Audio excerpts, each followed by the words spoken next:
Supposément, Fatma N vit à Bochum depuis 2000, avec son mari et ses 2 enfants communs. Le mari, un serrurier qualifié, a la nationalité turque, elle a la nationalité allemande.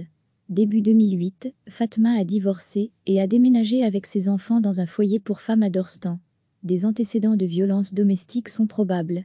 Le Dorstenaisetain rapporte la menace. « Je te couperai la tête et je la porterai ensuite à la police ».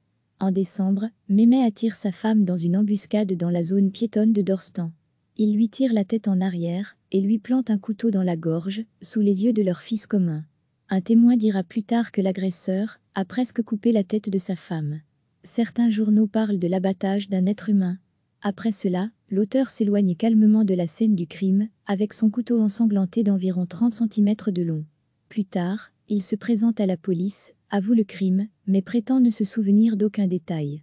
Le procureur a rapporté plus tard que l'auteur du crime avait fait une impression assez dure pendant son interrogatoire et a affirmé que sa femme cherchait un tueur à gages pour lui. Il a donc porté le couteau en état de légitime défense. Au début du procès au tribunal de district d'Essen en juin 2009, l'avocat de la défense a affirmé que Mehmet avait entendu des voix dans sa tête et qu'il pourrait donc ne pas être coupable. Dans la salle d'audience, la question de savoir comment Mehmet a pu traquer sa femme est également soulevée.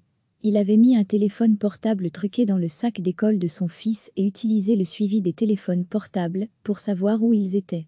En septembre 2009, Mehmet a été condamné à la prison à vie pour son crime. Le verdict a déclaré qu'il avait littéralement massacré sa femme. Merci d'avoir regardé cette vidéo et de nous aider à construire une grande base de données d'histoire sur les crimes d'honneur. Veuillez vous abonner à notre chaîne Crimes d'honneur sur YouTube.